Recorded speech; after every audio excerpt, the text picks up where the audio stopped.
Greetings, and welcome to the Library of Deep Knowledge.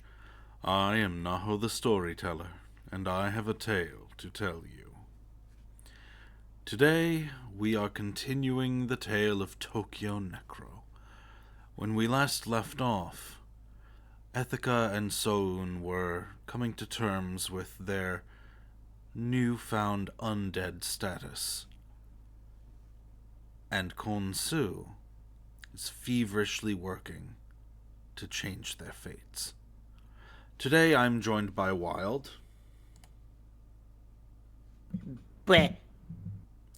And Momo and Akani said they'll be here when they can get here, which is hopefully soon. Until they get here, Wild, what have you been up to? Oh boy, I've been busy. So, for the past week, I've been playing the original Fallout, and I'm very, very close to the end of the game. I troubleshooted my issues with my PC crashing. It turns out that it wasn't just that my graphics card drivers were messing up, it was the integrated graphics card that was messing up as well. Oh no. So, Wednesday, uh, I was like really, really scared, but we managed to get through an entire Guild Wars 2 stream. I hit the level cap for that game, and no crashes. Thursday, we managed to play Stranger of Paradise and got to play the DLC, and oh boy, that's you've never enjoyed video games until you've gotten one tap by the first boss of the game. And speaking of enjoying video games, Friday I managed to get through Lobotomy Corporation up to day 21, and whew, I seem to be experiencing this thing called difficulty. I'm thoroughly unfamiliar with Lobotomy Corporation. Like, I've heard the name thrown around, but I have no idea what kind of game it is. It's how to describe it? It's a management simulator where you kind of move your units around almost like it's an RTS, Okay.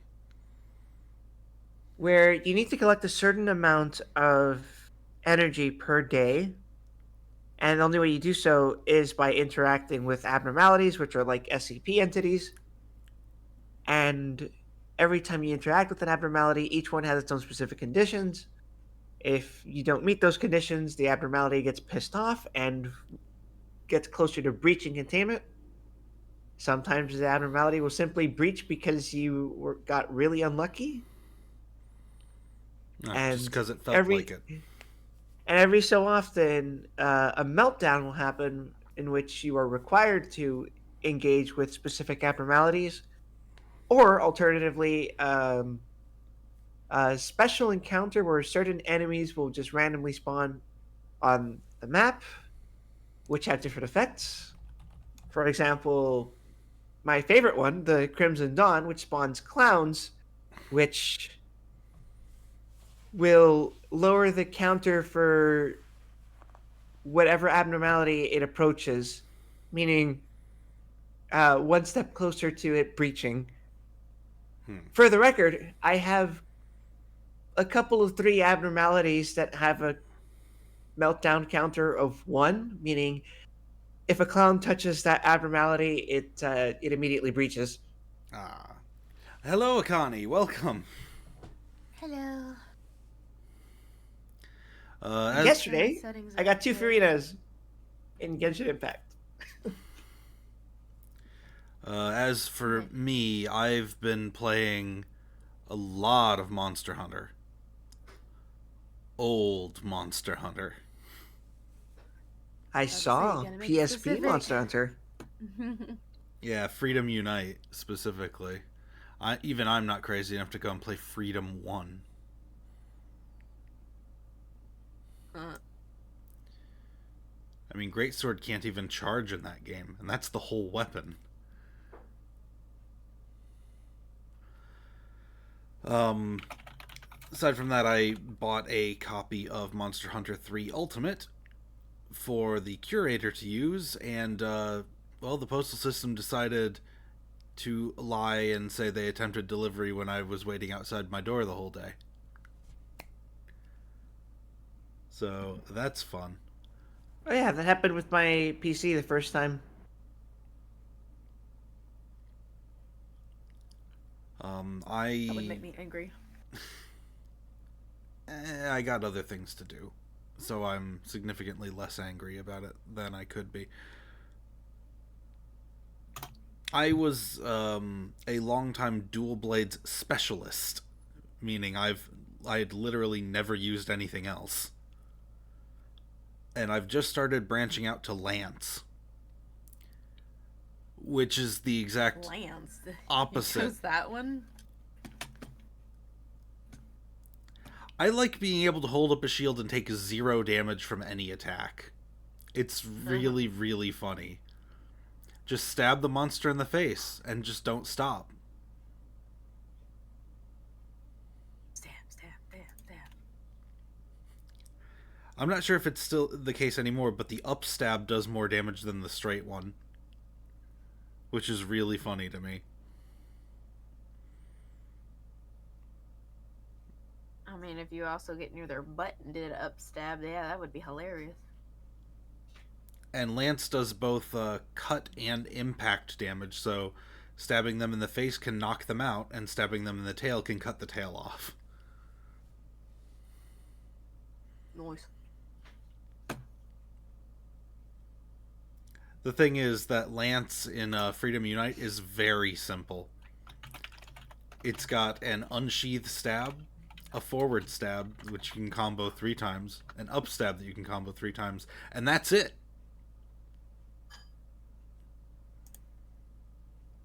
That's all the weapon has.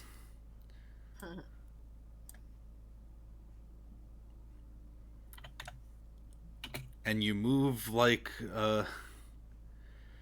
oh boy, you move like molasses going uphill in January with crutches. If you have not sheathed your lance.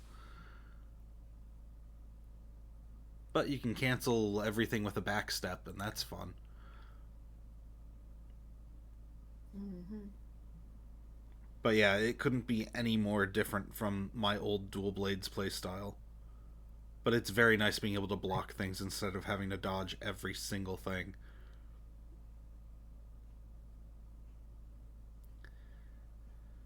Alright. I think we've stalled long enough. Momo said she'd be here as soon as she could get here. And I think Crystal's been dragged off to lunch with her parents. No word from I think you're Eva. right. So, Akani, will I be able to count on you for Ethica if need be? Need be, yes, of course. As always, I'll do my best. Alright, let's get this started then.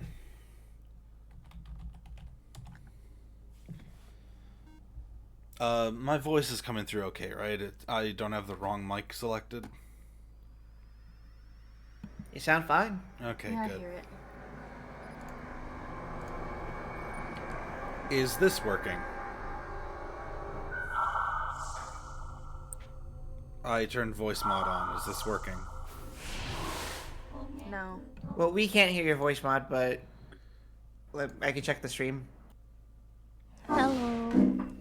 Momo, hello! Sorry that I'm late.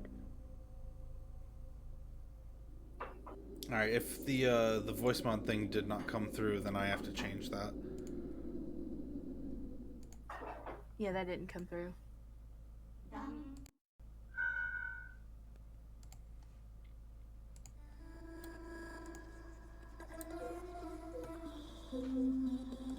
Do I need to change? Well, I hadn't even gone through and see if I can sound like the weird girl. Okay, does this sound good? Sounds like You still sound yourself. Okay, and this should also work. now. Okay, that works. Okay, that one, yep, that one worked. Okay, good.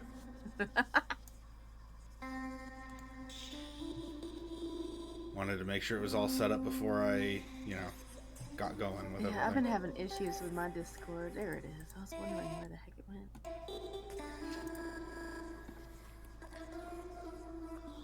Okay. Alright, I haven't heard anything back from Eva, so I'm not sure if she's gonna be here. I hope so. Might be sleeping. I think the last one time did she do that? She came in late because she was sleeping. I may be wrong. Might be a different memory.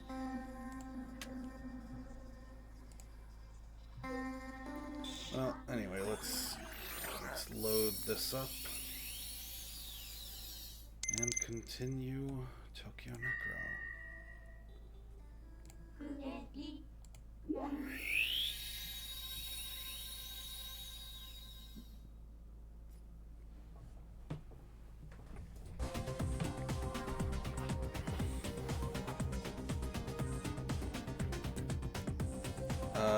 We're immediately Ethica. Is that really Ethica? Damn, unlucky. Unless Momo wants to take a crack at Ethica.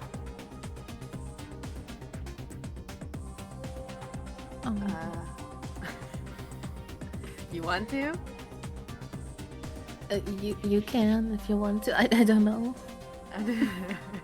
It doesn't matter to me.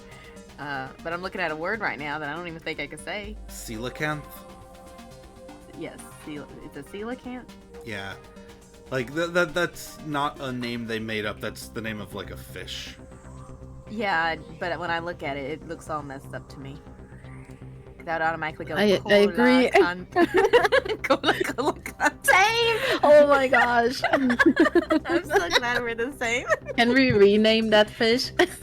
Yeah. Unfortunately, the fish dates back to prehistoric times. That name is literally set in stone. Ah, dang. Then we're gonna change it. Yeah. What was it again? Word domination. Coelacanth. Coelacanth. Okay. Well, I mean, let's do this line and see if I sound okay, and let's do this line and see if Momo sounds, and whoever sounds the best can take it. Oh, fun. Yeah. Okay.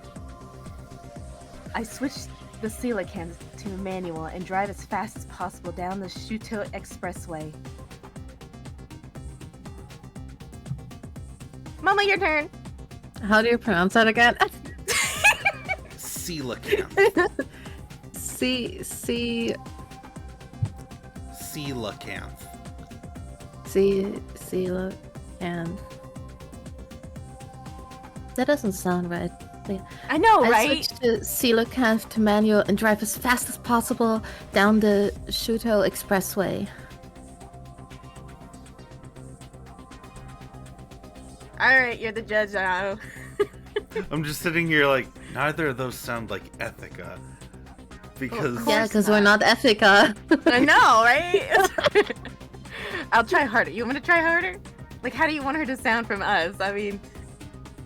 Like, it's literally, give your best impression of Crystal doing Ethica, because she's kind of got the attitude down. You know, I can... Okay. Oh, never mind. This is literally the first Ethica line. Okay, we gotta do like a thing. Isn't it? She like laid back kind of tone, or kind of like, I mean, she does have a sense of urgency when needed, which I feel like is going on now. But she's okay. where's that image that I had that I used for the auditions? Not auditions, but you know what I mean. I'm trying to get it out. Like, I don't want it to sound like everybody else, though. That's the issue. I switched the coelacanth to manual and drive as fast as possible down the Shuto Expressway. Fiery personality. Oh God, that doesn't help. I switched the coelacanth to manual and drive as fast as possible down the Shuto Expressway.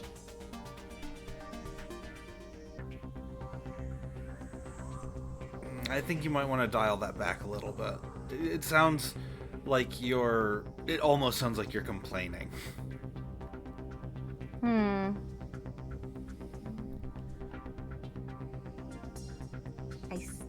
Let's see here.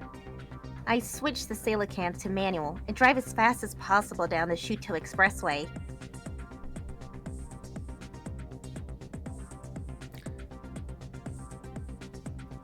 It's on the nasally side. I don't think that's... I don't think that's terrible, but, like, it's very nasally. I did that. I know, look, I'm trying to change it up, okay? No, Okay. I know. I switched the Silicam to manual and drive as fast as possible down the Shuto Expressway.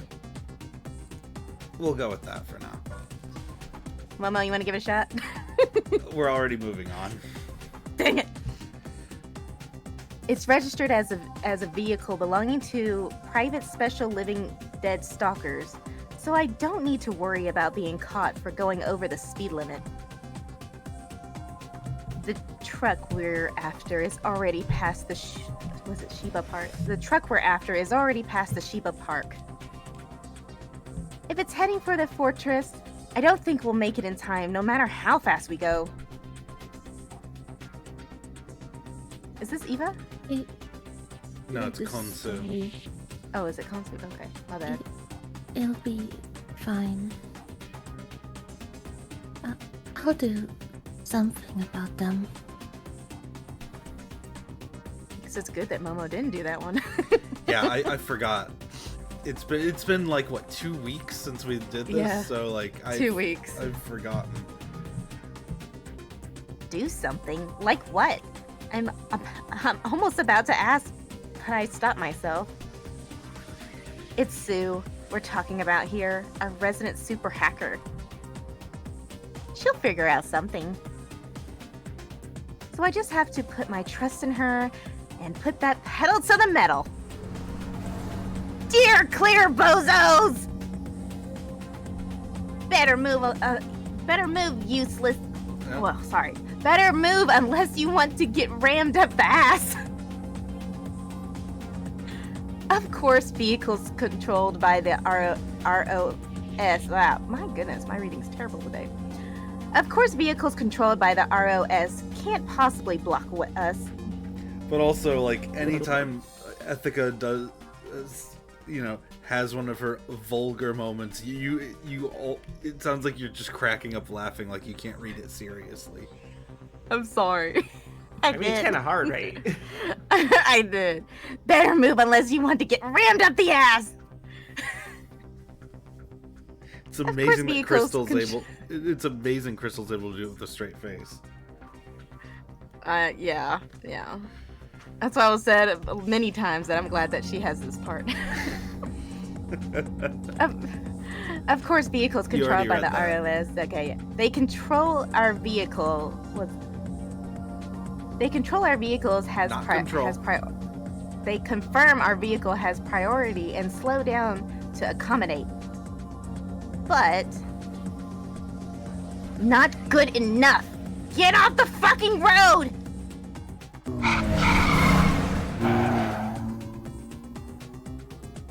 I blast through the gaps in the cars. Compressed air cars are lightweight. The coelacanth jolts hard as it overtakes the other vehicles. Fortunately, the mechanically operated shock resistance pedal managed to curb the impact. Go, go, go! Faster than sound, faster than fucking light! I have no idea who kidnapped her or why they did it, but those are questions we can answer after we get her back. Only one thing matters. Hogo Iria is an indispensable part of the Kurasumi Living Dead Stalker Agency. Oh man, it really has been a long time. Hogyo, Iria, and Karasuzumi. Okay, look, my reading ability apparently is just crap today. Only thing that matters is Hogyo Iria. Only thing that matters, Hogyo Iria is an indispensable part of the Karazuzumi living dead stalker agency. And I've got a duty to reclaim her smile. Because it was us that took it away. Iria would still be smiling right now if we hadn't been so weak. If we hadn't become living dead. And that's why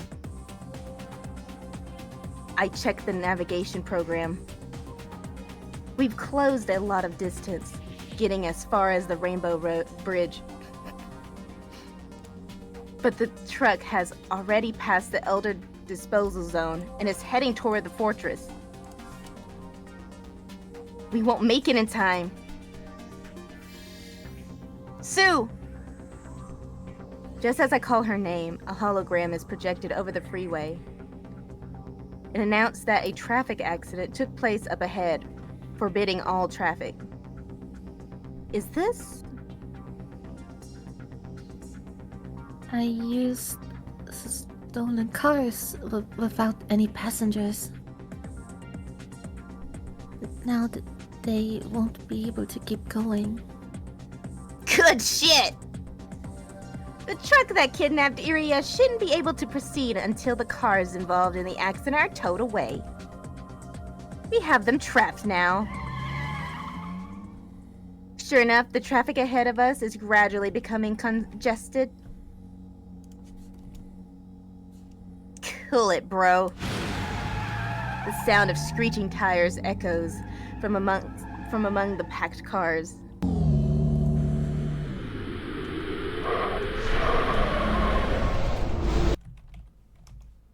The truck Sue saw in the security camera came racing toward us in reverse. I hit the brakes and take up the onboard AK-50. Now's not the time to be pig-headed. Not with Iria's life on the line.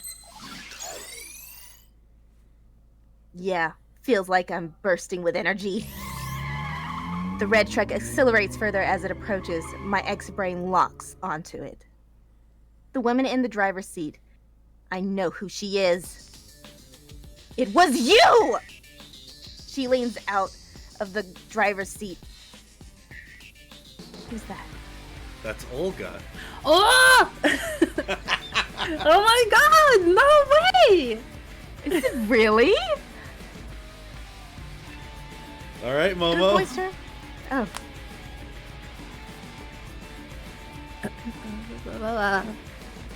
Hi, need a lift?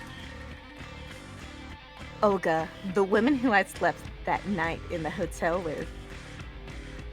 Stop, damn it!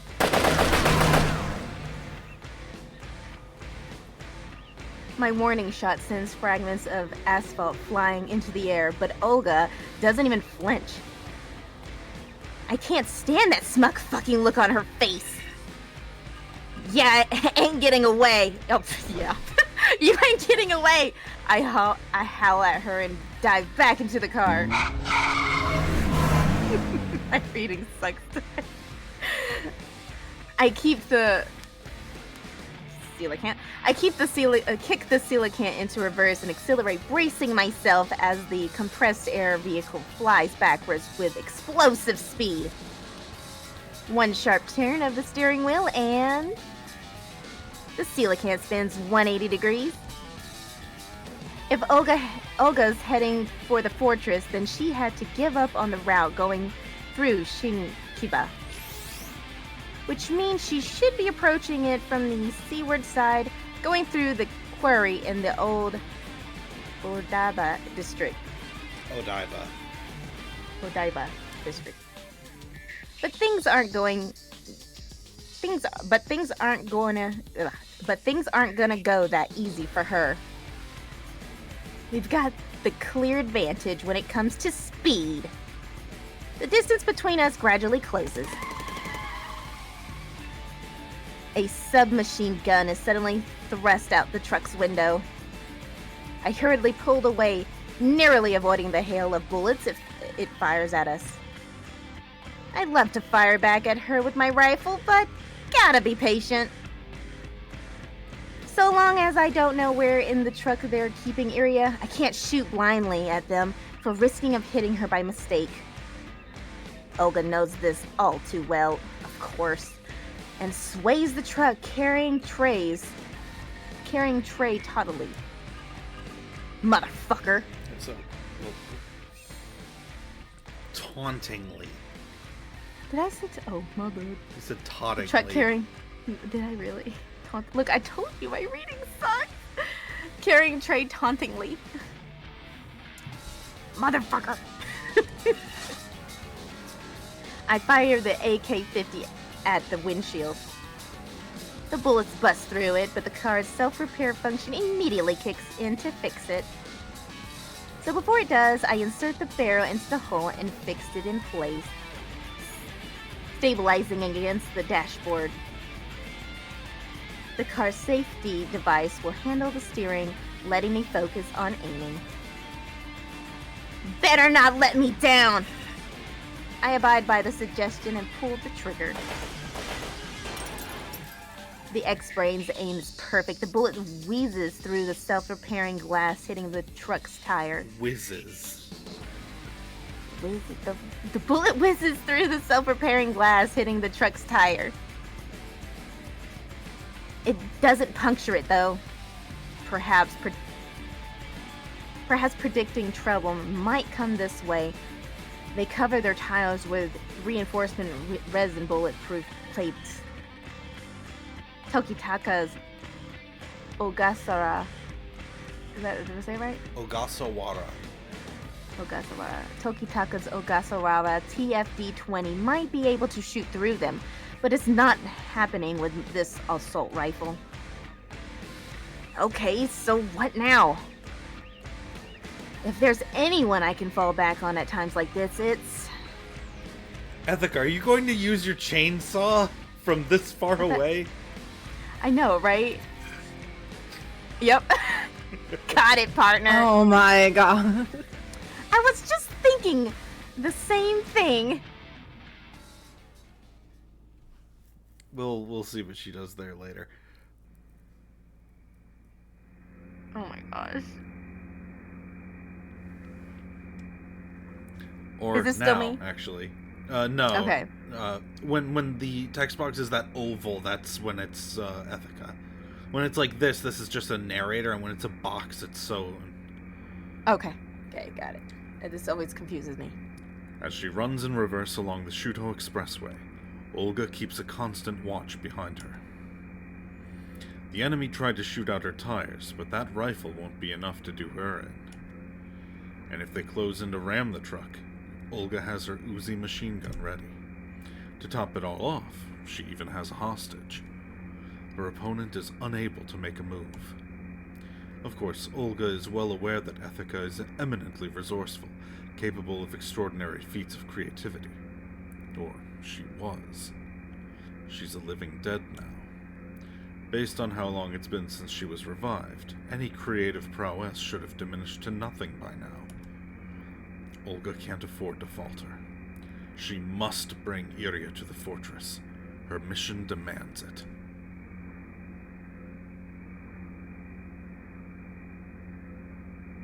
I win, Ethica.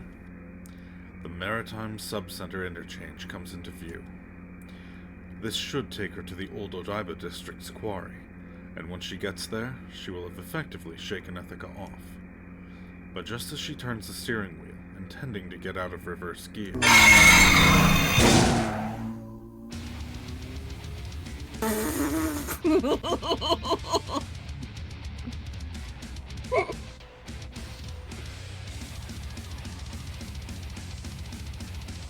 I love it. Momo? I'm sorry, I was just shocked. Yeah, no. You know what? Completely in character. She cut off the door? The coelacanth's door rolls down the road at high speeds. Ethica emerges from the vehicle, personal chainsaw in hand.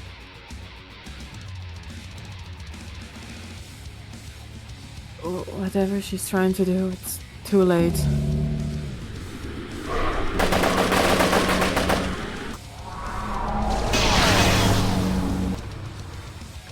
Olga turns the steering wheel sharply.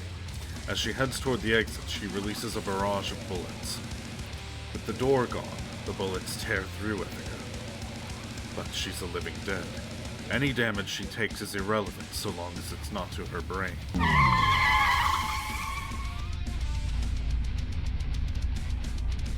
That one me. Yep. Is it? Ora!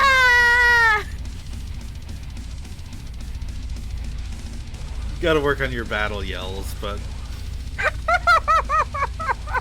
you're home right now. You're in like a full house of people. You've got homework to do or schoolwork to do. You can't really.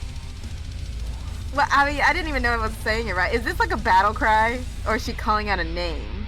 It's a battle cry. Yeah, Mom is dead. Yeah, it's just. You know what? Oh, it's like Ora! So the thing about doing a battle cry like that is you don't want to go full blast from the start. You want to get louder as it goes on. So, you know? Oh yeah. Because Ora!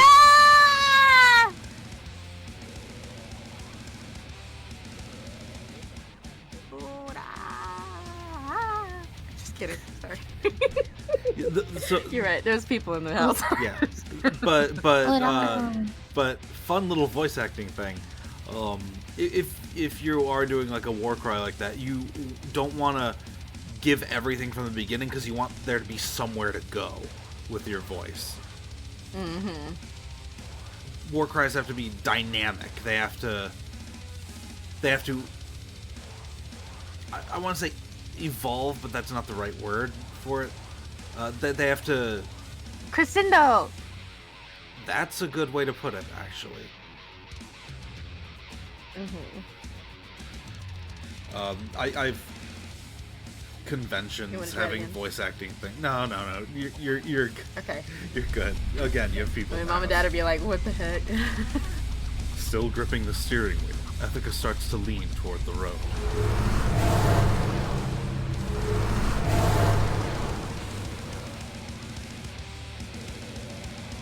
Is she insane? Olga turns the handle as she shouts, but it's too late.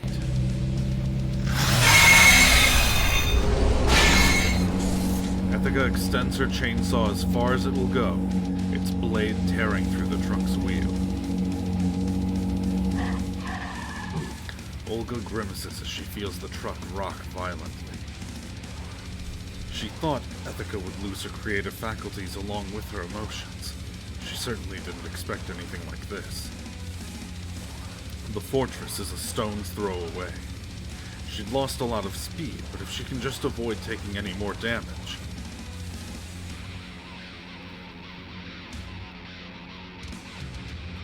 Wild? Who is this again? This is Juichiro, the guy who runs the fortress. The Oh, old okay. man. Olga, can you hear me?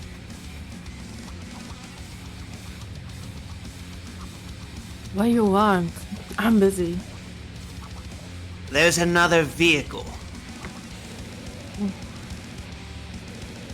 She can see another vehicle approach her on the display. A strider belonging to the Karasuzumi Living Dead Stalker Agency. Probably Nagaoka So'un and Ichihara Tokitaka.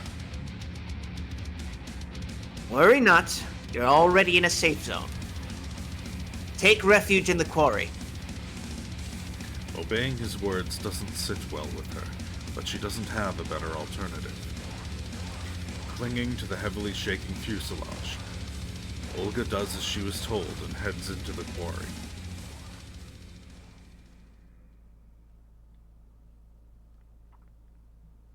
It's just like my favorite tokusatsu shows. Yeah. I think it's the quarry, too, because isn't that an Odaiba? I think so? Yeah, so it's the quarry. Snow flutters down on Tokyo Bay's seaside quarry. We arrive at a certain point on the shoreline as per Konsu's instructions. This is the Chinese mafia's turf. The area is littered with Chinese billboards. You're late, guys. As I get off the strider, Ethica calls out to me.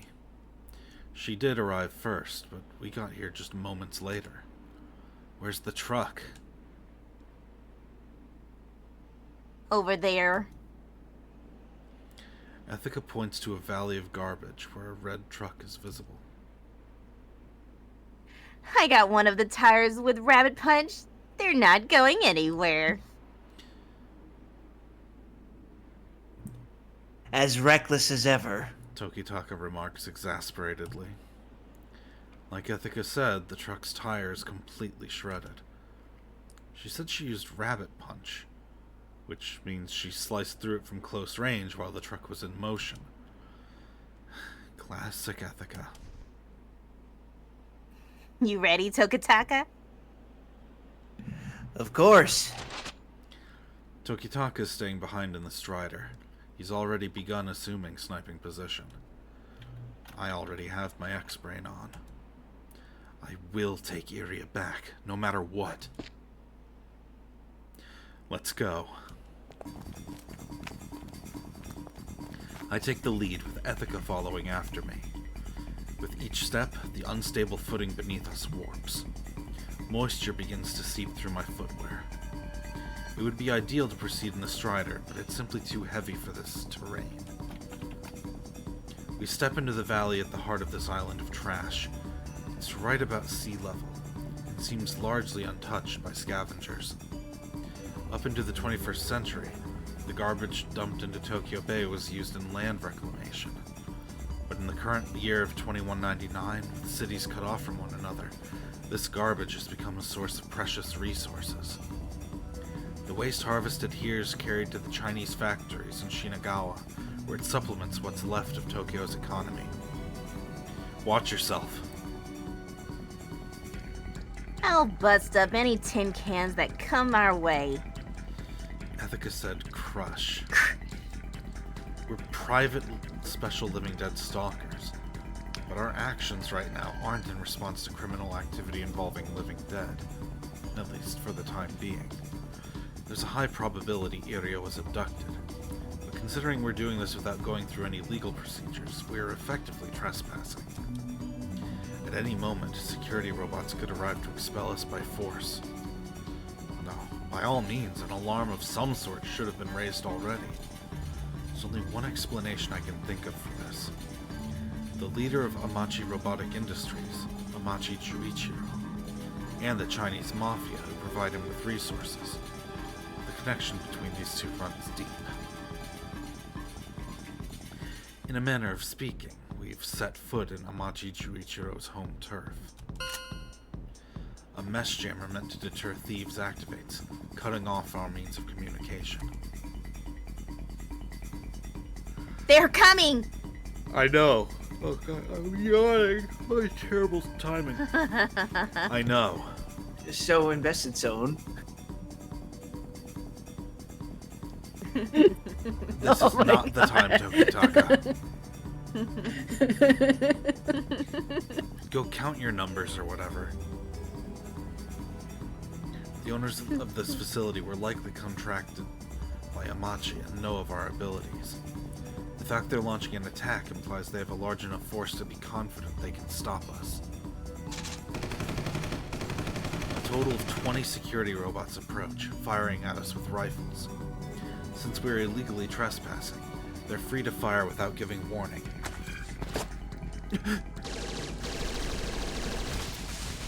Ethica and I each take cover behind piles of garbage as gunfire from the robots chases after us.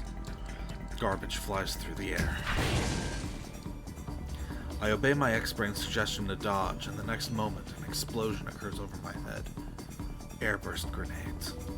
Upon being fired from a grenade launcher, these rounds automatically calculate the distance to their target, then explode in mid-air as they pass over them. I jump back, blocking the blast with my bulletproof coat, but some of the shrapnel does penetrate it. Had I been alive, this would have made for a fatal injury. Your average private corporation doesn't have access to firepower like this. My X-Brain analyzes the model number of the robots we're up against. These models aren't commercially available, They were dispatched directly from the fortress. In other words, they're not opponents we can underestimate. Whoa!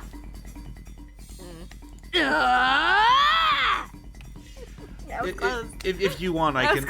If you want, I can just have Ethica do those. Okay, but it was close. You have to admit, it was close. Yeah, it wasn't I bad. started You're doing so great. I know. You've been getting used to Ethica as the stream has gone on. I feel that too. Ethica fires back with an AK-50, but the security robots perform invasive maneuvers based on a complex algorithm. It's impossible to get a clean hit on them like this. On my end, my re-eliminators are loaded with armor-piercing rounds, but the enemy's too far for them to deal any effective damage. Like its name implies, the true worth of close-quarters armed martial arts is in close-range combat. I'll need to close the distance, but I get a suggestion to stay put. Tokitaka, we're counting on you. I barely even finished saying that before one of them got blasted to bits. The sound of a blast echoes through the area. Trash rain down... That's a typo. Trash rains down upon us. Yeah, it's a typo. Trash rains down upon us as if an explosive had just been set off. Among that trash are shards and fragments of a destroyed security robot. Tokitaka fired his anti-material rifle from the Strider, sinking one of our opponents. Tokitaka doesn't pause. He shoots again and again, sending garbage flying with each shot. His rounds shred straight through our opponent's cover, taking down the security robots one by one. Blessed be his anti-material rifle, I whisper to myself. 14 total blasts. My X-brain urges we move out. The enemy doesn't counterattack. Tokitaka's onslaught forced them to rethink their strategy. Stolen all our thunder, didn't he? Don't say that. I'm sure it's not as easy as it looks. There should be 6 more security robots left. They're probably heading out to defeat the hidden sniper. Tokitaka has the Strider's automatic backup to assist him. It won't be an easy fight, but he'll manage one way or another. Well, guess we should focus on our share of the work. Ethica. As Ethica begins to head toward the truck again, I stop her. Do you hear that? Hear what? Ethica's X-brain picks up on the sound too. Footsteps? They belong to something with 4 legs, and there's a lot of them. No way!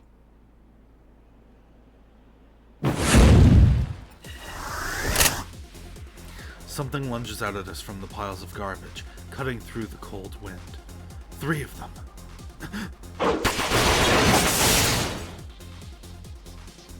If that didn't feel like a House of the Dead moment. I unflinchingly pull the trigger, once, twice, thrice. But my targets twist their bodies in midair, narrowly avoiding my shots. They then land on the ground, deploying the firearms on their backs.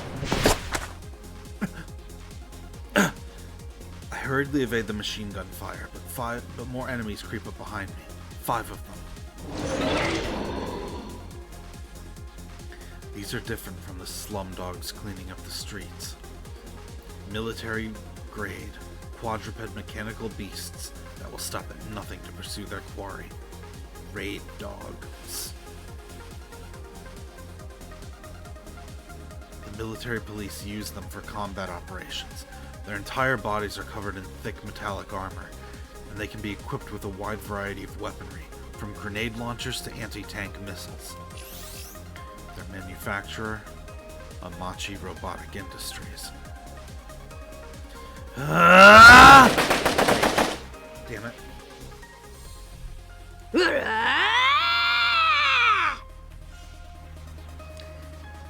So much better. There was no portrait there.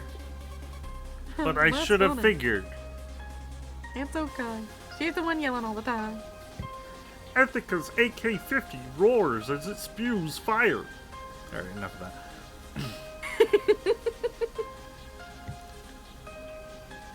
I believe I'm almost turning into Kermit the Frog. I wish I knew Miss Piggy's voice.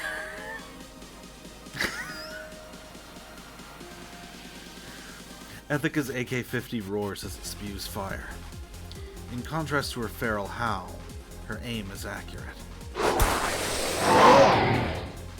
I face off against 3 raid dogs that have landed near me. I fix my re-eliminator's sights on them. But they're faster than I expected.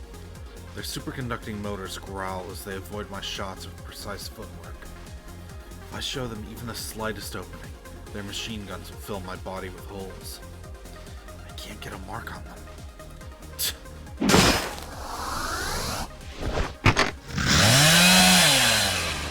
Ethica jabs her rifle into the ground and switches over to Rabbit Punch. Trying to fight them from a distance is just wasting bullets. And so she brings it to a melee battle.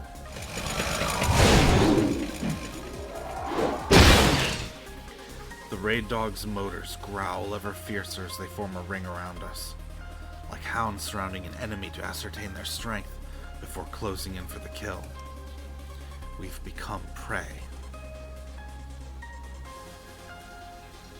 Can't say I like these puppers. I have to agree.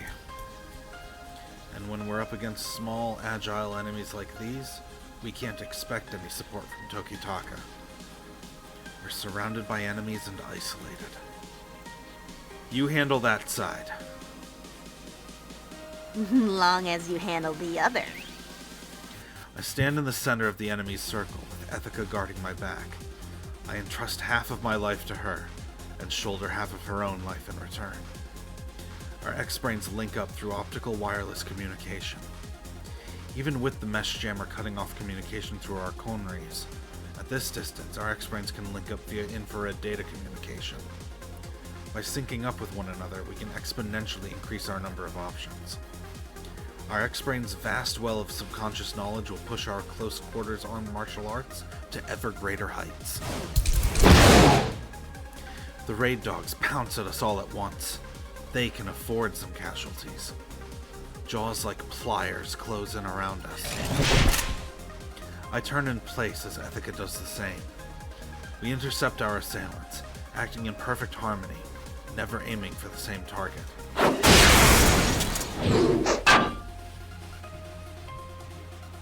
One raid dog is taken by surprise and can't respond in time. I slam it with a muzzle spike. A clean hit. The raid dog is sent flying, its engine letting out a scream-like howl. No time to rest. Excuse me? Another raid dog swoops in, twisting its body to dodge my muzzle spike and clamping its jaws down on my wrist. Its jaws lock on me with intense force. The raid dog's back-mounted gun fixes on me as it hangs from my wrist. Not good. No time to argue with my X-brain suggestion. I forcibly wrap the raid dog in my arms. I feel a powerful impact, the likes of which I've never felt before, against my abdomen. So'un! It'll go fine, I'm sure of it. I'm fine. Tore a hole through my stomach, but it's not a fatal wound. I'm already dead after all.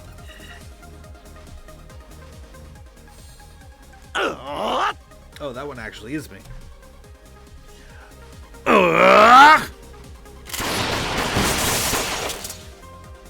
The raid dog is convinced it's killed its target, its jaws still closed to my arm. I pump a bullet into its head. Its electronic brain is blasted to bits, and the mechanical dog falls silent, dangling from my arm. Even with a hole in my stomach and my arm being continually crushed, I feel no pain. I abide by my X-brain's instructions, dealing with the raid dogs as they pounce on me one by one. With the raid dogs still swinging from my arm, I brandish my re-eliminators like swords. I thrust my left arm in front of Ethica's head, blocking a bullet aiming for her head with the raid dog's corpse. Nice one! Ethica, the head.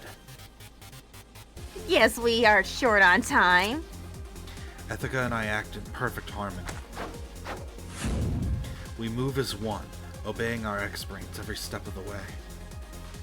The raid dogs snap at me, at times pulling a few feints, but I don't try to avoid their bites. The living dead need only to protect their brains.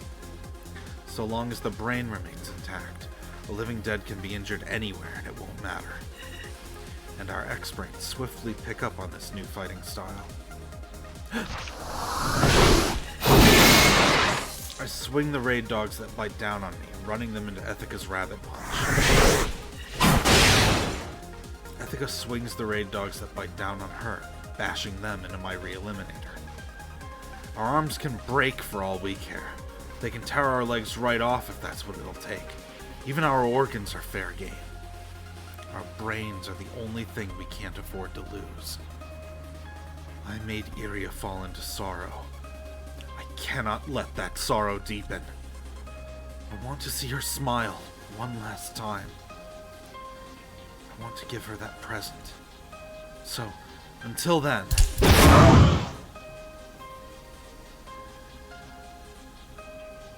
So, Right! I shout back, kicking away the last raid dog as it tries to charge me.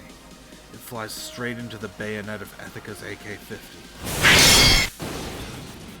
Its tip stabs into the raid dog's torso, and the wasp injection knife spouts carbon dioxide into it.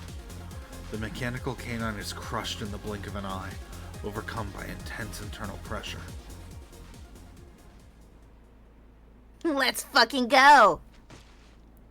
Ethica shouts and pumps her fists victoriously. We've succeeded in destroying all 8 of the raid dogs sent after us.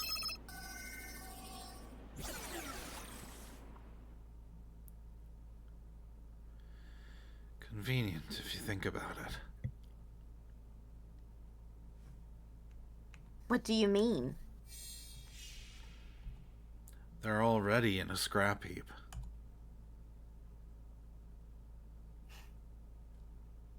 This is some irony.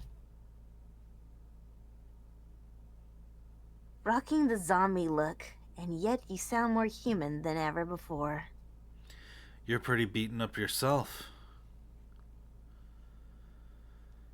Ethica's right hand fell off when she pumped her fists. My own left hand finally came off from the recoil of the kick I delivered earlier. Obviously not the sort of damage that a normal human would be able to just laugh about. But we are living dead.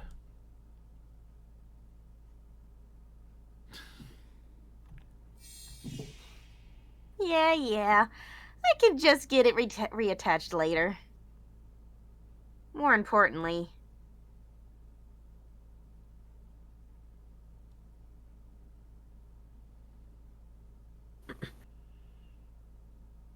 I knew a few dogs wouldn't be enough to take you two down. A voice calls out to us through the howling of the wind. A tan-skinned woman clad in a reinforced bodysuit emerges from the truck, greeting us with a composed demeanor. I don't know who the fuck you're supposed to be, Olga, but honestly, I don't even care anymore. But we're taking Iria back! Taking her back? Apparently the two of them know each other. The woman, Ethica called her Olga, gives a large theatrical shrug. I didn't know Hobyo Iria was an object that belonged to you. Says the one who fucking kidnapped her! I'll admit, I'm a human trafficking broker? Is it broker? I don't know. Broker, yeah. I'll admit I'm a human trafficking broker, yes. My job is to provide Amachi Yuichiro with the ideal samples for his experiments. Juichiro. Yeah, Juichiro.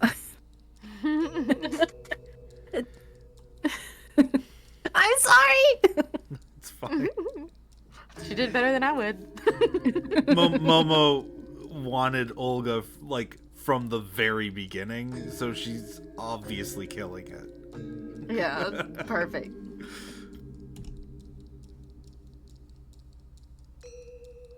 I acquire my wares by force if need be, but this time that wasn't necessary. The back of the truck opens up. Iria! Huh? I make to sprint toward her, but Iria averts her gaze from me. Iria? Even the way I am now, I can tell she's rejecting me. You left home of your own free will, right? Well, Was it coercing? Coercing. Coercing, yeah.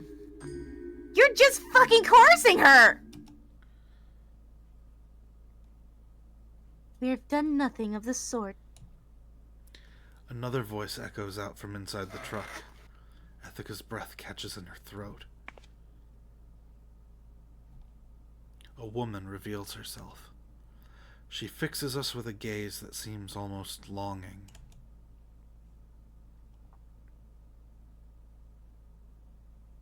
Soori Ayuka? I've heard that name before. If I recall, Kurashima Michiya mentioned it in his videotape. The first machine to have had a human consciousness implanted, namely that of Aso Yukari's mother. Her appearance is indistinguishable from that of a human. She lived in the fortress before she met you. And she's decided to return there. Right, Iria? Yeah. Iria nods in affirmation. I'm sorry, So'un. I just need to get away from everything for a bit. Why? It was like my lips moved on their own. Why do you need to get away from me? I still... I'm sorry. Looking at you, the way you are now, it hurts. Just shoot me through the head. I can't even die the way I am. Seeing me like this is what's tormenting Iria. I shouldn't have come after her. But let me say this. It's not forever. I'm going to come back. Just wait for... It's time. Seawater shoots into the air. A submarine from Amachi's castle emerges from beneath the surface. It's here to escort them back. And that is a bot that I'm gonna ban. Goodbye, bot.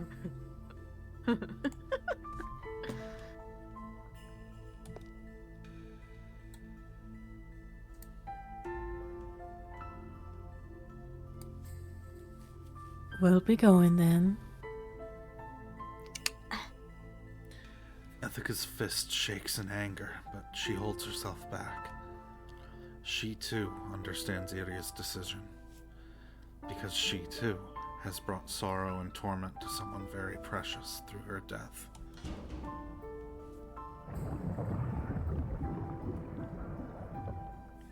The three of them board the submarine, which soon sinks beneath the water, leaving behind only the rumbling of the waves.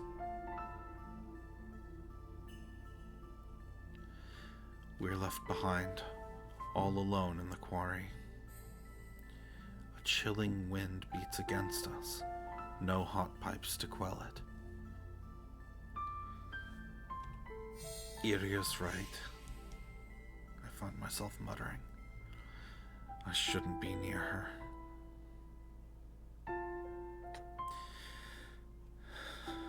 I need to let her go. So'un? Ethica approaches me, whispering my name.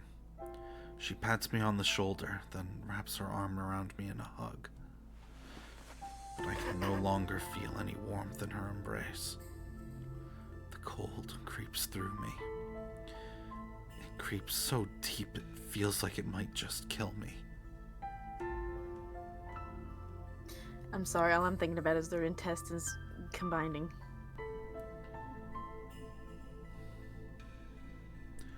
The submarine advances through the bay, Iria aboard it.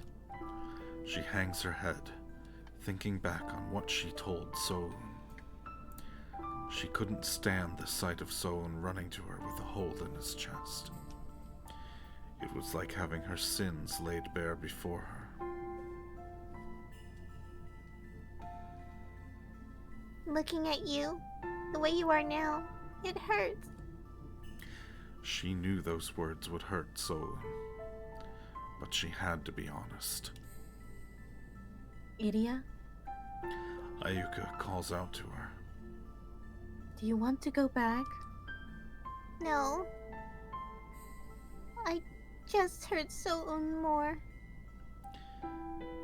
If she's going to apologize to him, it must be after she comes to terms with everything, when she can once again have hope for the future.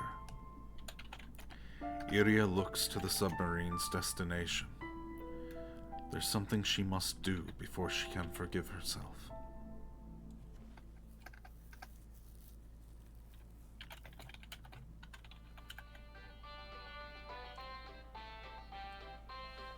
The fortress stands tall, surrounded by mighty walls of smart material. Within these walls is a port looking out on Tokyo Bay. As she disembarks the submarine, Iria is filled with a profound sense of nostalgia. Somehow, this giant amusement park feels like home, like somewhere she's safe. Get on.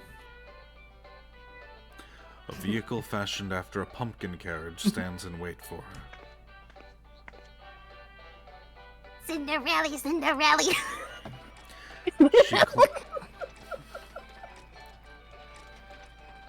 If only her Prince Charming can find her before midnight. But she wasn't wearing a glass slipper. F.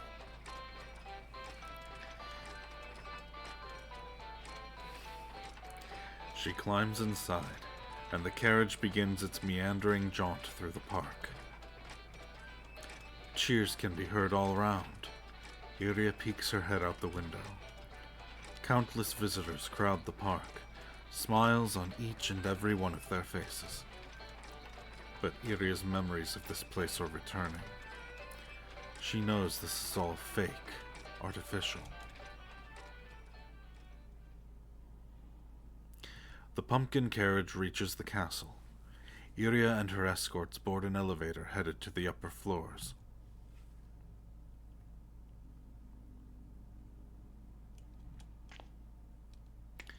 Another familiar sight. An interior constructed entirely of smart material, fashioned in the image of an ancient European castle.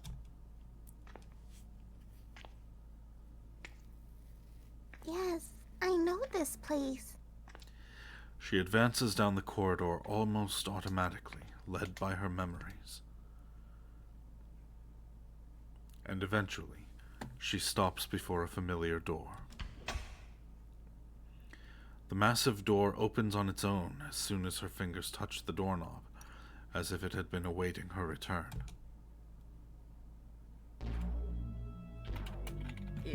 It's so nice to see you again. An old man greets Iria as she enters the room. A hazy recollection emerges from within the mist of her memories, the memories of her days of captivity in the fortress.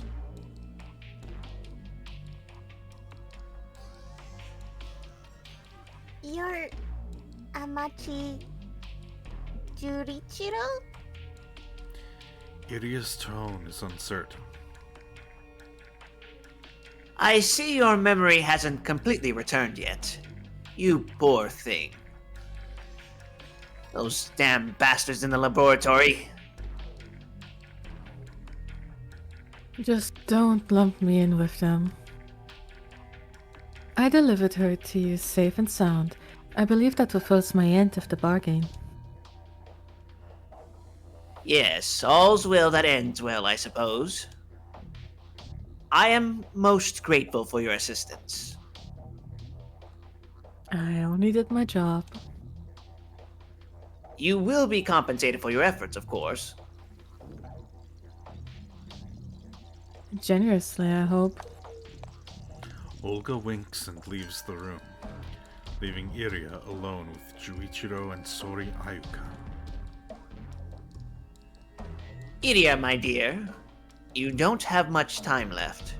You understand that much, I trust. Yeah. That's why I came back here. Fret not, child. I have faith in you. Juichiro's words, at least, offer encouragement. Encouragement that Iria desperately needs. But what lurks behind those words, she cannot be sure.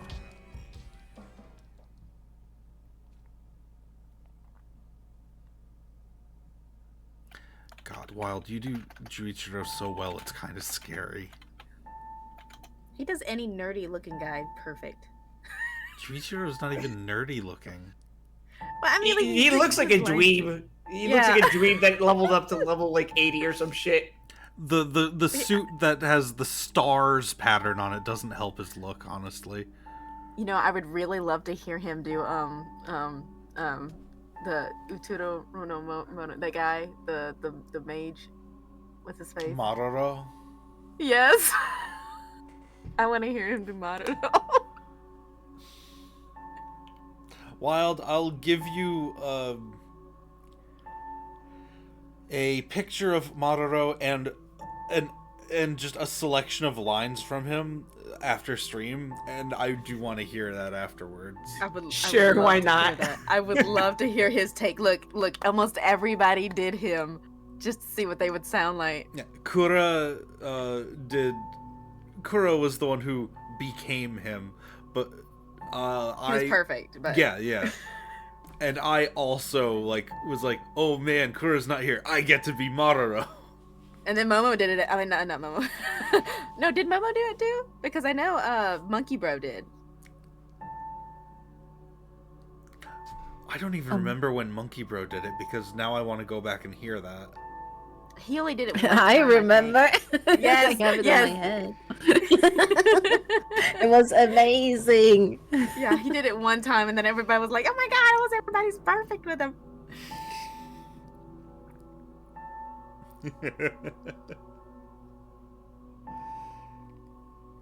Alright, I believe this is Ethica. Yeah, it's Ethica.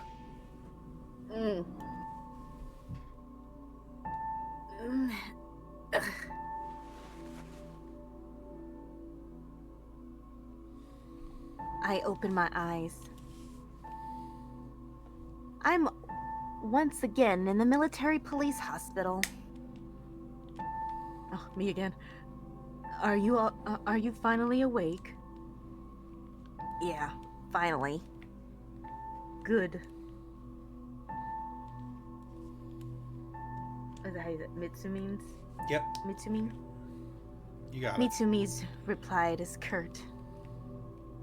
I guess she sees through my lie. Recently, I've been able to sleep less and less. How's your arm? Don't worry about it.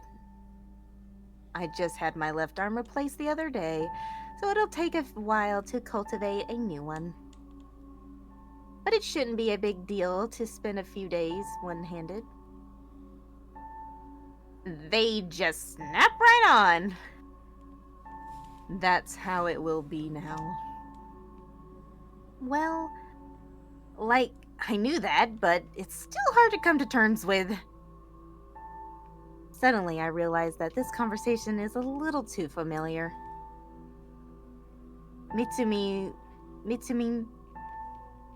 Am I crazy? Or is this the second time we're having this exact conversation? Could be. Right. My memory's been starting to fail me recently. I can tell. My emotions are degrading little by little. Hey, are you scared? That's a good thing. It means you're still human enough to feel fear. I guess you're right. I turn to look out the window, but suddenly I hesitate. The idea of looking out of Tokyo pipe-ridden landscape is somehow frightening. See you, Mitsumi. You're already leaving? Not like they can do anything else for me. Wait a minute. A moment, what? Mitsumi blocks my path to the exit. What's up with her? So... Nagaoka? Yep. How's Nagaoka doing? Oh, I see how it is. Always was kind of suspicious of the way she looked at him. I tried to recall what he was like yesterday. I wonder, Iria's gone, so... What do you mean, Hogia's gone? Did I not tell you? It's how my arm got fucked up. Iria went to the fortress with a human trafficking broker called Olga. To the fortress? I can understand Mitsumi's surprise. The fortress is known as a sexroid-filled playground for VIPs.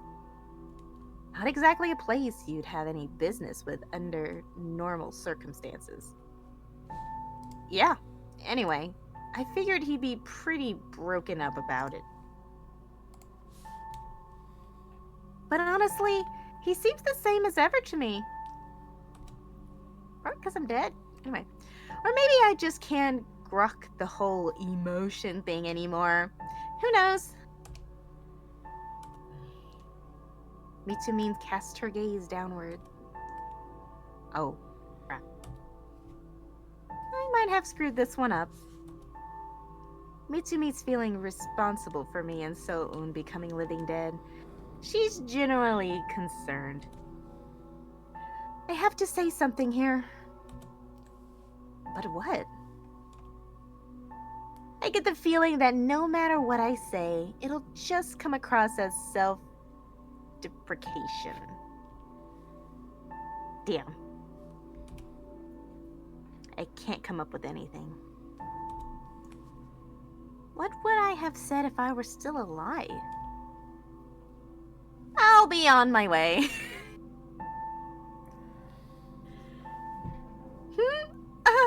Actually, wait. See ya! My tone as bright and cheerful as I could muster. I hurried out into the hallway. When it rains, it pours, apparently. Momo, you're gonna have to take over Kiriri. Mm-hmm. Okay. Good, you're still here. Kiriri rushes out of a nearby elevator. $10 says she snuck out of work to come here.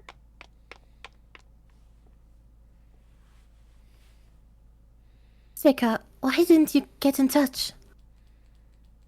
I messaged you. I even called lots of times. Honestly speaking, I wish I could run away. Sorry. Sorry doesn't cut it. I was worried sick about you. I get a little pissed with her hearing that. But let's not turn this into a fight. I don't want to hurt her anymore. Are you free right now? Well, I am. Yeah. Then let's go on a walk together. Aren't you busy? I am. So we gotta hurry. Come on. Wait. Hold up.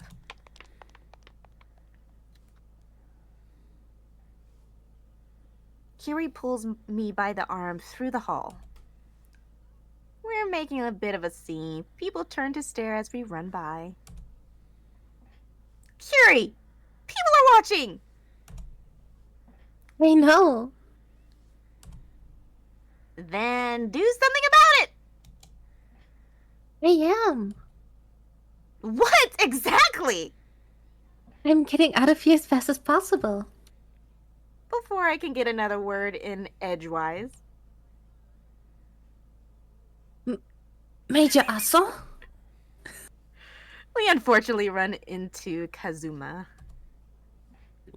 Cover for me, Kazuma. Cover for... The meeting hasn't... Hold on! I owe you one. Kiriri gives her no time to argue. Kazuma's eyes open wide as we pass her by. Kiriri isn't acting like herself normally. She'd never do anything like this. Normally, I would probably play along with her and laughing. But I guess I'm not acting like myself either.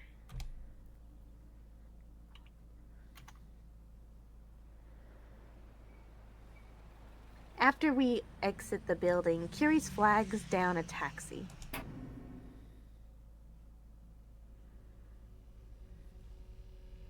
What follows is silence.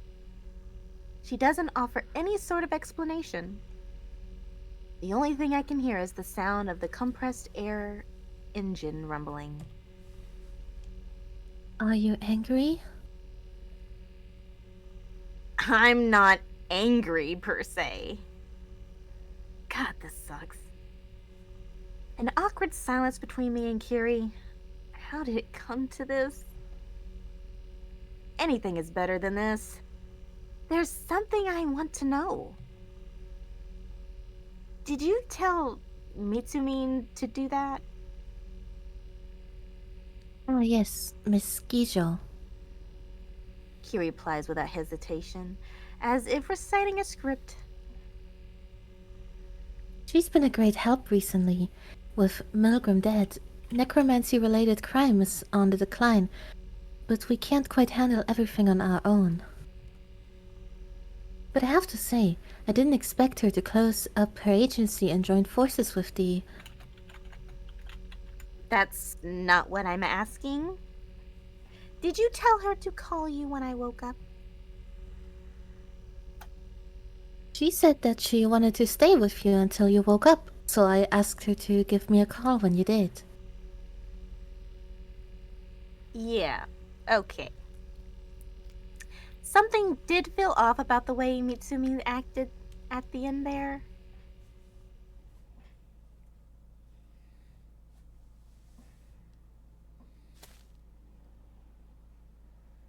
We get off at... Is it Uno's? Ueno. Ueno. We get off at Ueno's botanical garden.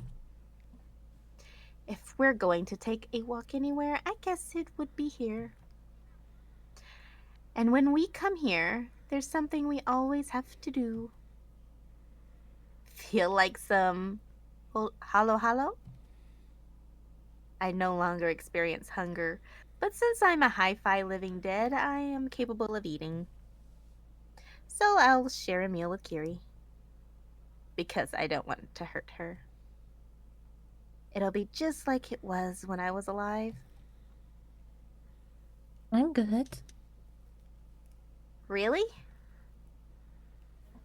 I know you're not hungry. I am! You're not.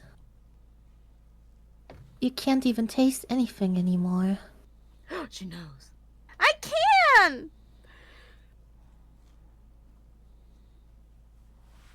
She's right, but Okay. Thanks, Ethica. Kiriri sees right through me like always. But I'm getting a little pissed off at those composed attitude of hers. Actually, more than just a little. Shouldn't talking with Kiriri be the one thing that always makes me happy?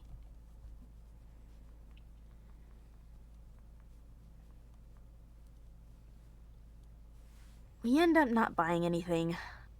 Our course takes us to Shinobazu Pond. We take our usual seats in the gazebo.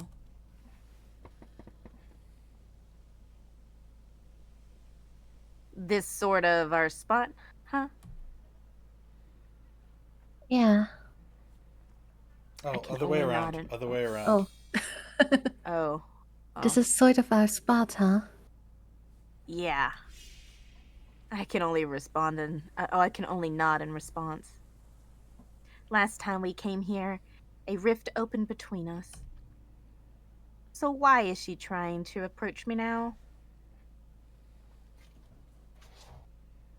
Tell me, Ethica.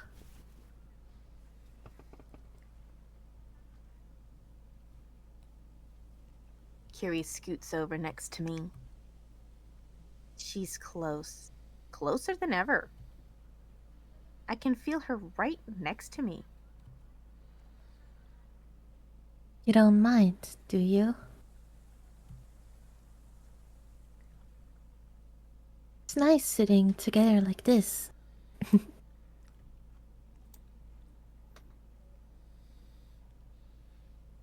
Kiriri says with a giggle. Kiriri, what's gotten into you today? Is this your way of trying to get back at me? No. Because this is torture. Oh, is that me still? Yep. Oh, yeah. I'm already... Already? I can't say it.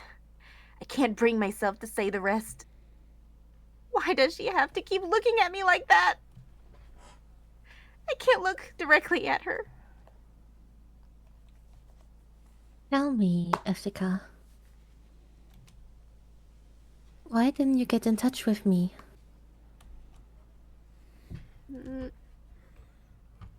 Ethica? This time I've got nowhere to run. How do I answer this? I have to say something. How would I have approached this if I were still alive? What can I say to keep Kiriri from getting hurt? My thoughts waver. The words that eventually come out of my mouth aren't a lie, exactly, but nor do they speak to my true feelings. 'Cause you don't need to be worrying about me right now. You're probably right. But I came here with you anyway. Because I want to be with you.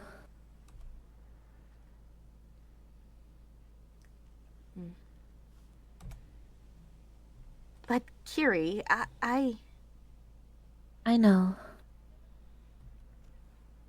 Kiriri nods and looks me straight in the eyes. You're dead, Ethica. I know. The words I can't say. Sorry, the words I couldn't say. The words I tried to avoid saying for so long. Kiriri says them so easily. Soon, you'll lose your emotions. And stop being the Ethica I love so much. The person I love most in the world is dead. I can't tell you how sad that makes me. How miserable. How powerless. It's too much to bear. Exactly. Crystal. Hello. Boo. You just came in the part. All right, That time for you to pick yourself back up. Thank God. Thank God. Akani's been doing a pretty good job holding down the fort while you were gone. Yeah, because being forced out. Okay, let's get right into it. Let's roll. We'll back up a little bit for context. You're dead, Ethica. I know. The words I couldn't say. The words I tried to avoid saying for so long. Kiri says them so easily. Soon you'll lose your emotions and stop being the Ethica I know. I love so much. I'm sorry. The person I love most in the world is dead. I can't tell you how sad that makes me. How miserable. How powerless. It's too much to bear.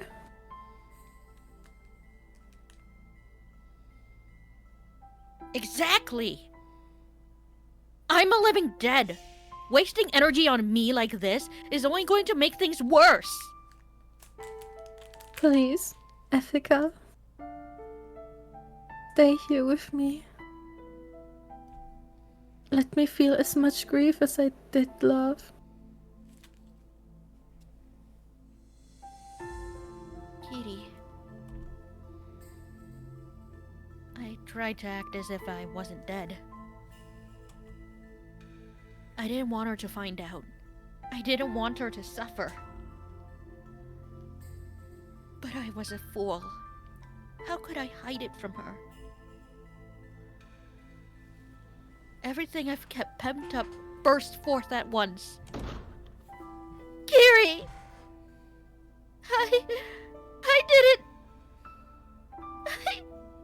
I didn't want to die!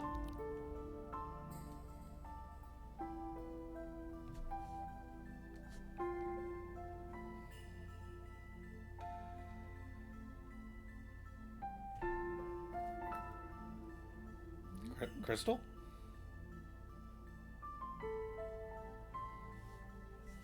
Oh no, did her internet die? That would be funny though. I didn't want to die, click. I'm sorry. Emotional spot. I was like, oh my god, this is terrible. Well, maybe she had a mute. Real Okay. quick. There she is. My end. Okay. Yeah. I wanted to keep living!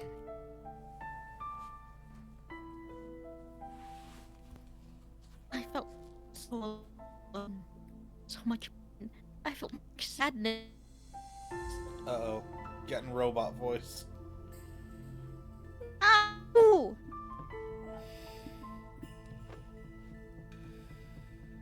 Me too. No, you have to do it in a robot voice. Me too. Beep boop. Beep boop. Focus petit. Beep, beep. Noodle salad. Salad. I'm so glad we all thought the same.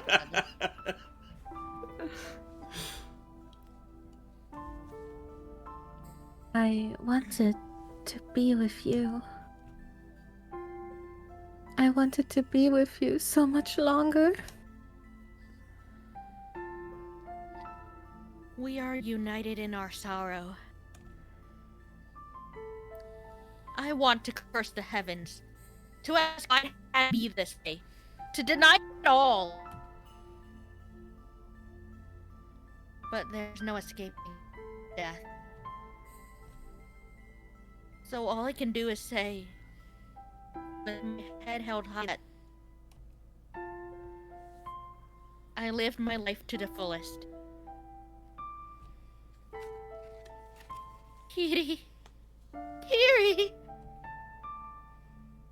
I'm so proud of you, Ethica.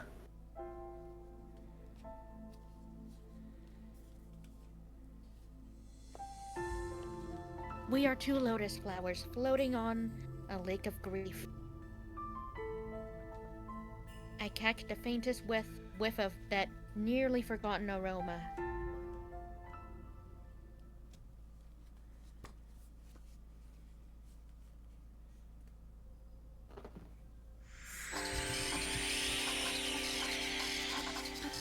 To traverse the highway of one's own volition, one must be trained from soon after birth, with a range of artificial stimuli being applied before they develop a sense of self. The goal being to manipulate their cerebral neurons such that one sense may be perceived as another, in the way that a person with perfect pitch might perceive sounds as colors. Mankind's 5 senses are the product of a long history of evolution. Trying to forcibly alter the way they function can be seen as a rebellion against the human genome itself. It would be a risky proposition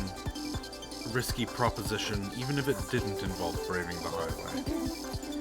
It is all too easy to literally lose sight of oneself on the highway, the core of one's being. Without that core, one's consciousness has nothing to tether it to the body, nothing to keep it from being subsumed into the turbulent sea of information. Khonsu has lost many friends this way. She has found herself on the verge of it happening more than once. She's been brought to the verge more than once. Khonsu's sense of self begins to fade. She is no longer herself. Her consciousness begins to break apart, begins to disperse, to become one with the world. A terrifying sensation, a sweet temptation. She can hear a whisper in her ear. Just let it go, it says. She's heard it many times before, but she's always been able to resist. She had something that kept her from going over the edge. Conviction tying her mind to her body. And that was...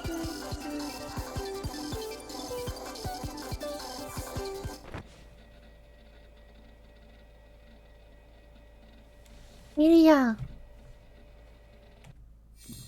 Iria! Iria! It takes a moment for Khonsu to realize she's no longer on the highway. This is Snowbound Nirvana, her home-coom business. Huh? Were you having a nightmare? Khonsu realizes she's been lying on the desk, drooling. Her 12 CRT monitors shine in rainbow lights as a screensaver crawls between them. Hello? Sorry, didn't mean to wake you up. It's fine. Is this the first time we're seeing So'un's portrait of him not wearing his combat gear? I don't remember him You ever know not. what? But was bedroom maybe? I think so. Yeah. So this is what he wears when he's not ready to fight, huh? So I guess so. Huh. Does it hold in all of his guts? I'm just kidding. Oh, yeah, that was a picture with Oh guts my everywhere. I'm stuck on it. Well, he's still got his he's got his hand back, so I guess this is after they patched him up. Yeah, just kidding. It's fine. I didn't mean to fall asleep. All right, I'll be on my way then. Oh, okay. See you later. So'un leaves through the front door. Khonsu rests her head on the table again and closes her eyes. She feels sluggish. Sleep soon threatens to overcome her. Oh right, we need to catch Crystal up on what she missed. Oh, don't worry, I can catch up on my own. Yeah, I But have. I'm I have figuring been things uploading going these on down. YouTube after all. Sleep soon threatens to overcome her, but it won't be a pleasant slumber. It will show her things she wishes to forget. Nightmares of her childhood.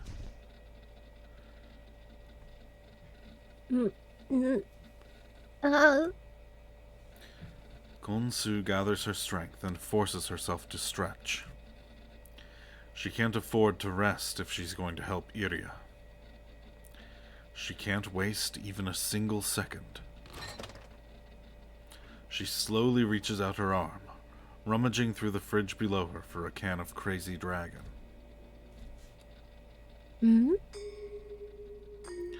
Only to find So'un's X-Brain and micro-portable printer sitting there, left behind. The fatigue creeps in again all of a sudden. She's often asked to perform maintenance on So'un's X-Brains, but it hasn't been that long since the last time. She checks her mailbox, but there are no new messages. It does seem strange. But she can't conjure the will to think on it any longer. Days of unrewarded effort have worn her down. Konsu made the MPP for So'un to use in the conflict surrounding Iria. She was unable to reveal her involvement. The least she could do was provide him with support in the form of this device. And now, even it has returned to her. Did she accomplish anything at all? Konsu cannot even summon the energy to pick up the crazy dragon at her feet. She simply gazes at the two devices sitting on her desk. She gazes at them, and...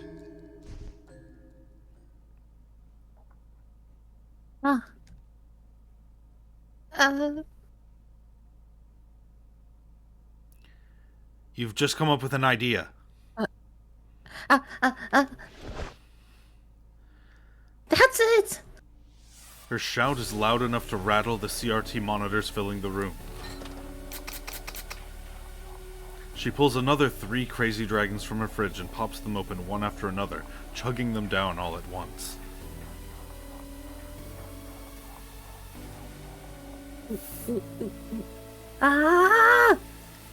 Absolute disaster, woman.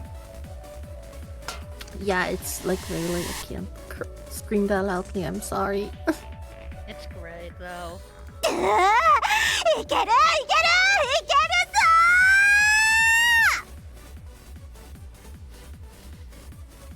I'm sorry, I want to hear this.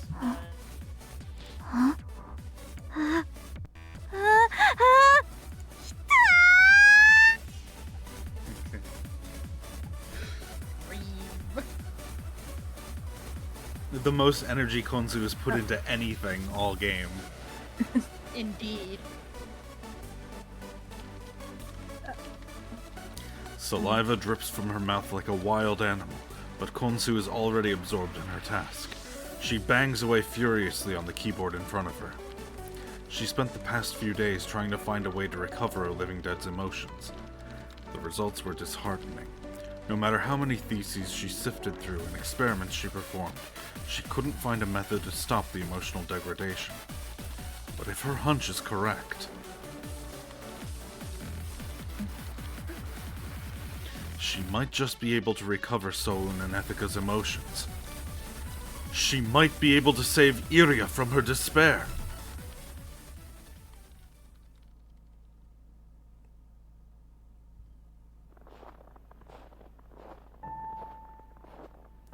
The streets of the hyper-ghetto are fraught with danger. You could be attacked at any moment. Of course, I'm a first-rate living dead stalker. The petty criminals skulking around these parts are no match for my re-eliminators and CQ AMA. But if they were to get the better of me, well, I wouldn't care.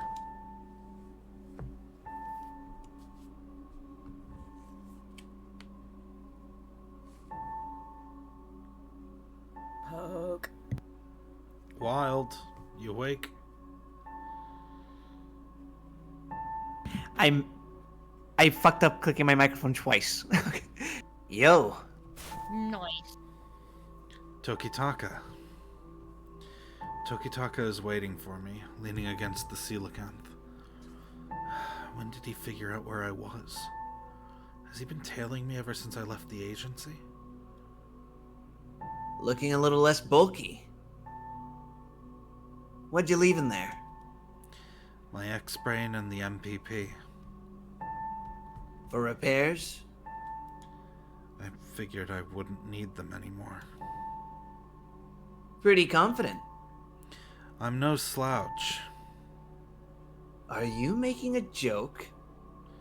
Nope. Milgram is dead. Necromancers have lost their leader figure. The laboratory's in shambles. We've been getting less and less work recently. And that trend probably isn't changing.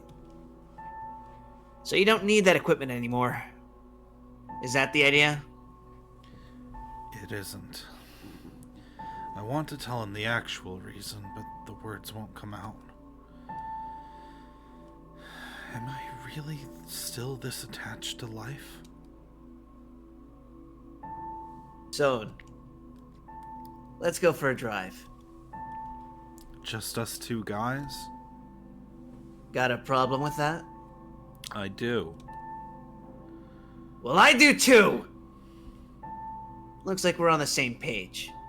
I guess we are. We get in the car together and drive off.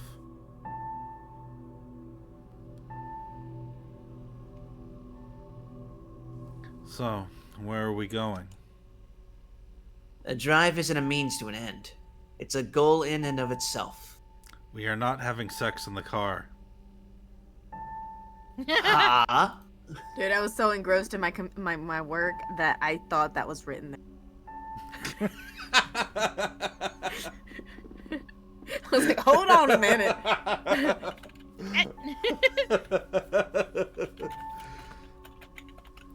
Change of pace, huh?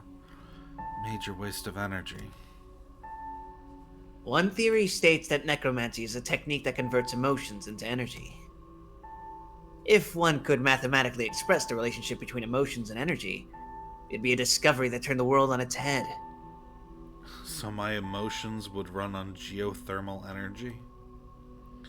Unfortunately, I doubt that will ever come to pass. Death can't be overcome that easily. I don't have any proof of this, of course, but as a living dead, I understand just how overwhelming death truly is.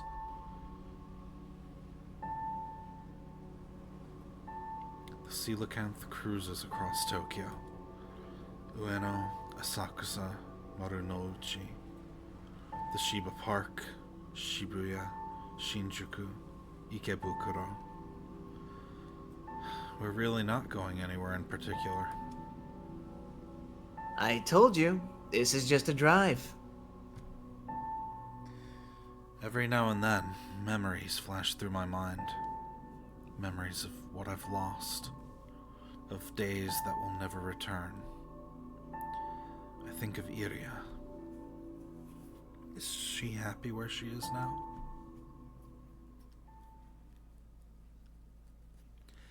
The coelacanth suddenly comes to a stop in the heart of Ikebukuro, smack dab in the middle of the Malacca gang's turf, a place we would normally avoid even entering.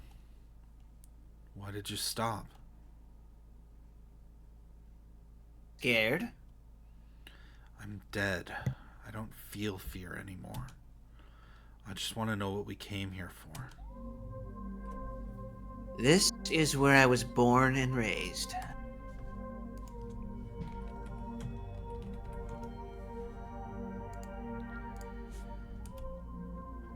This is the first I've heard of this. I only know the Tokitaka of the Karasuzumi Living Dead Stalker Agency. I know he's an orphan who Ikatsu and Ryoko took in, but I've always avoided asking him what his life was like before that. My old man was a member of the Malacca gang and a necromancer. He came here on an immigrant ship and made a living working as a grunt for the gang. Ikatsu was the one who killed him. I entered the Karasuzumi Living Dead Stalker Agency to take revenge on him. And Ikatsu was okay with that? Ikatsu was God. And God works in mysterious ways. True. Making a kid who swore revenge on him into his pupil sounds exactly like the sort of thing he'd do. But Ikatsu died 2 years ago. I couldn't believe it. I'd lived for the sole purpose of killing him. I suffered through intense training. I even changed the weapon I used. Everything possible. And all of a sudden, he was gone. Out of reach.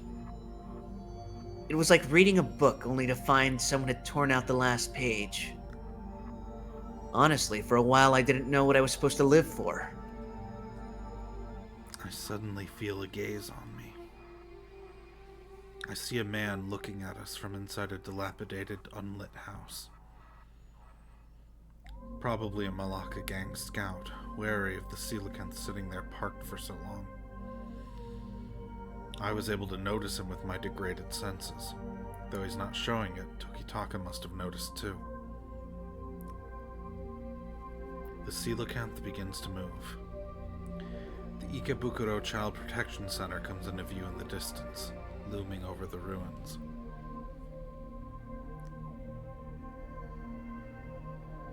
Here's the thing. Ikatsu came back to life. What? I saw him as the Tokyo Megafloat was sinking. Ikatsu was there. Modified into a living dead. And Ryoko was with him. Was it Milgram? Probably. I repeat Tokitaka's words to myself one more time. You weren't just seeing things, were you? Maybe I was. Doesn't matter. There's a certain conviction to his words, as irrational as they might sound. I re-killed him. I did it with the sharpshooting skills I built up over the years, with my Ogasawara TFD-20. I killed Ikatsu. And then I shot Ryoko, who'd been made into a living dead too. And when I did that, I thought, Ikatsu is God after all. Maybe he rose from the dead so we could settle everything and have an end to our story. Of course, that's ridiculous. And did you settle everything? Well, the story is over at least. Whether it had a happy ending or not depends on the reader. Any ending is better than none. Agreed. Tokitaka steps on the accelerator. The coelacanth begins its trek back to our home, Shinjuku. Did you settle everything, So'un? I give his question some thought. I think back to how Iria and I parted ways at the quarry. Every time I remember the look on her face, my heart aches. It makes me wish I could just hurry up and finish dying. But even that feeling will vanish before long. Dead men tell no tales. Stories belong to the living. Then, did Iria's story have a proper ending?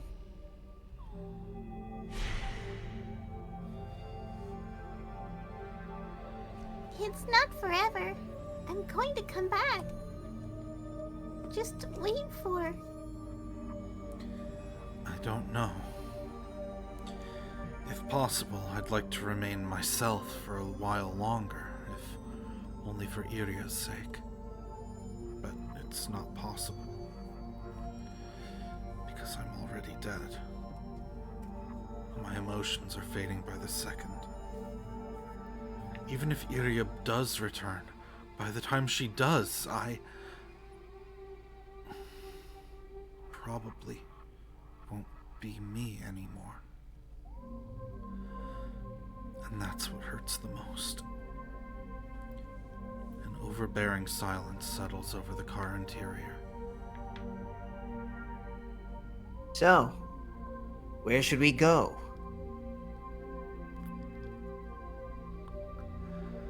I thought this was just a drive. You want to settle things, right? I suppose so.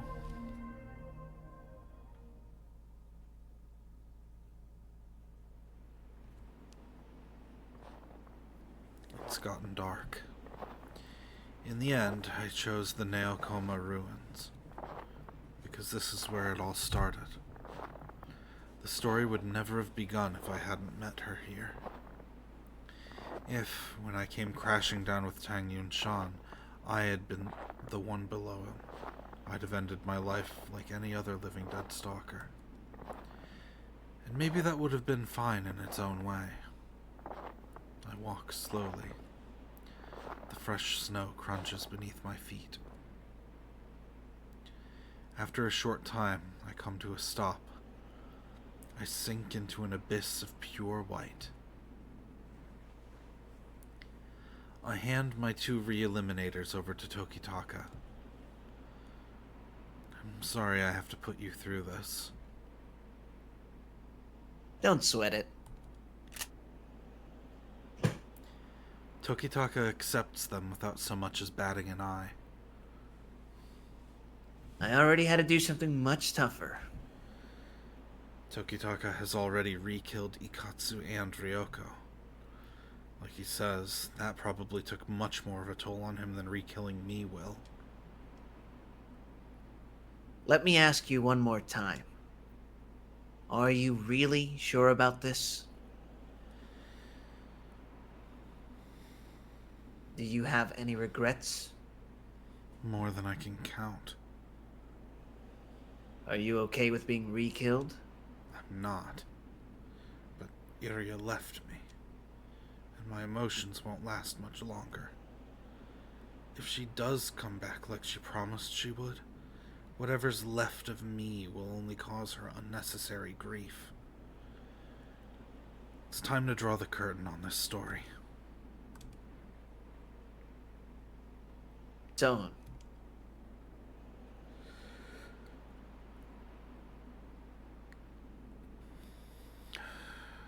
Do it.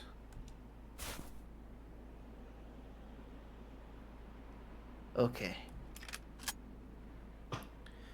Tokitaka nods, puts a bullet into the chamber, and turns the muzzle toward my head. At this distance, he won't miss. He'll re-kill me. I squeeze my eyes shut. Goodbye, everyone. And that's where I'm going to call it today. Well. Yo, I hate cliffhangers. Well, then you'll We have to love tune in that. next week. That's not So fair, early. man. That's, yeah. Yeah. So Like an hour left. I just noticed. I've kind of been wanting to cut it to 2 hours. Oh, okay. Oh. But I don't like cliffhangers. I'm not complaining about it, but I'm just saying I don't like cliffhangers. Just consider it motivation to come back next week. But I don't like cliffhangers. That's why I haven't even watched the new Solo Leveling or Apothecary Diaries. Freaking week. I feel you, Akani. Also, no one on YouTube watches the videos if they're 3 hours long. Really? Yeah. Like, I mean, suck. fair enough. Do you talking think about? making I it don't 2 think hours will change that? Yeah, because the videos that are shorter than 3 hours are actually getting views. Really? Yeah. Lovely. So strange. Very strange. Any comments? No This comments, but crew I'm is getting hilarious. likes. Concerns. Oh, good. Good. That's great. Good. Good liking. So when we become famous, Yeah. you can remember us? I'm just kidding. You Yeah, guys please are part of the remember us. library too. I know, that's the Please joke. remember us. I know. I would be nowhere if not for you guys. Oh, that's so sweet. That's cute. What do you want? I'm just kidding. Yeah, I could use a couple Please $100. remember us. Wait. All right.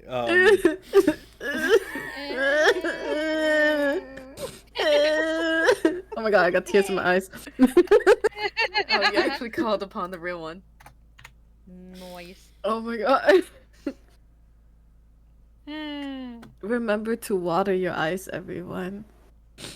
We've got pollen over Water here. It's, my it's getting watered enough. Yes, my that's God. what blinking Oh. is.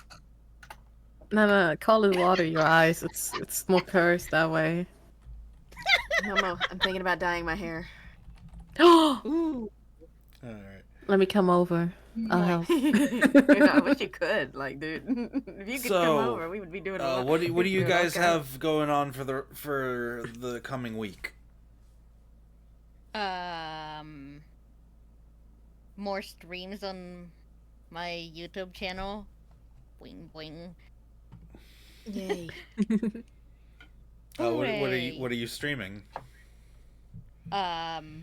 Mostly cozy games like Stardew, Hello Kitty Island Adventure. Hello Kitty Island. Oh my gosh. Yeah, the adventure part of it, and also Legends Arceus, because you know. Is Big Challenges in there?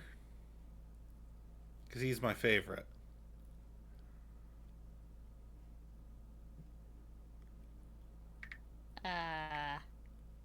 Think.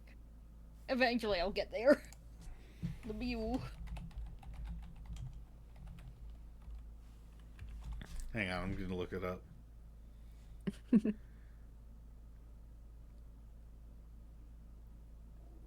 He is in there. Hoorah! Wow! Yippee! Yippee! Love Big Challenges.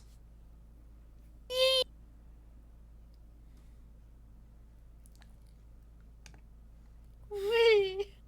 Glad to see he's finally getting any use at all. Fair enough. Like, literally, Sanrio character that you think is underrated, but it's actually literally someone who's underrated. Big challenges. He had one piece of like merch that didn't actually end up releasing. Aww. And that's the only reason anyone even knows about him. Oh no. And now he keeps showing up in places and it's great. I love it. It was just a shirt that had a picture of him and just had big challenges underneath it. And that just kind of became his name. Nice. That's crazy. Great. Alright, Momo, what do you have going on this week? Nier Automata on Tuesdays and Thursdays, and more Paper Mario: The Thousand Year Door on Saturday. Ooh, Paper Memorial. Yeah, Paper Memorial with Momoshi as well, because we got a new partner and we were able to name them. What so color's it's- Momoshi? What color? Of course, pink. Because- First try. Nice! For those who don't know, the color of the Yoshi is based entirely on your current game time. Oh no, it's after the egg. Yeah. When you get the egg. Yeah, the color is based on the game, Mhm. the game's internal clock. How much time you've spent playing it determines the color of the Yoshi. Yeah, we had like a timer on for this. Oh, you were actually like specifically going for that time? Yeah, I wanted the pink one, so we had to like stay in the fight, wait for like 5 more minutes. It was crazy. Wild already said what's going on back before any of you guys jumped in. Last week, but it'll be the same as this week. Oh! I get to beat Fallout this week, probably, unless I really suck at video games. But I believe. I don't even know what kind of ending you're I going believe. for. I'm not playing an evil character. I am playing it as blindly as possible and just going for whatever I think feels right. Well, I did get the bad ending once already, but I'm like, that's kind of a joke ending, so whatever. Yeah, Bad fair. endings are great. And Akani doesn't really stream, so. Not anymore. No. But I'm we're just- still really happy that you're here. Yes, Yeah. I try. I try only for you now. Everybody else, they gets on the back burner. Alright, we are going to go raid Lightstar, who's playing Fire Emblem Three Houses. Oh! So, everybody, get your library raids together.